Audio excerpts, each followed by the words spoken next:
ਦੇਸ ਪੰਜਾਬ ਵਿੱਚ ਚੁੱਕਿਆ ਸੀ ਇੱਕ ਸੂਰਮੇ ਵੈਰ ਦਾ ਭਾਰ। ਜ਼ਾਤ ਦਾ ਜੱਟ ਤੇ ਯਾਰ ਗੰਡਾਸਾ, ਉੱਤੋਂ ਪਿਓ ਸਰਦਾਰ।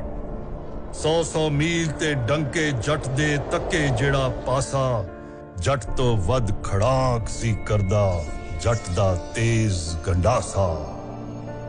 ਇਸ ਪੰਜਾਬ ਦਾ ਹੋਰ ਇੱਕ ਥੰਮ ਸੀ, ਨੂਰੀ ਨੱਥ ਸਦਾਵੇ। ਨੱਥਾਂ ਵਿੱਚੋਂ ਜਿਹੜਾ ਬੁਜ਼ਦਿਲ ਲੱਭੇ ਆਪੇ ਮਾਰਦਾ ਜਾਵੇ। ਦੁਸ਼ਮਣ ਫੜ ਮਾਰੇ ਜਿਹੜੇ ਅੱਖ ਦੇ ਬਣ ਜਾਵਣ ਰੋੜੇ।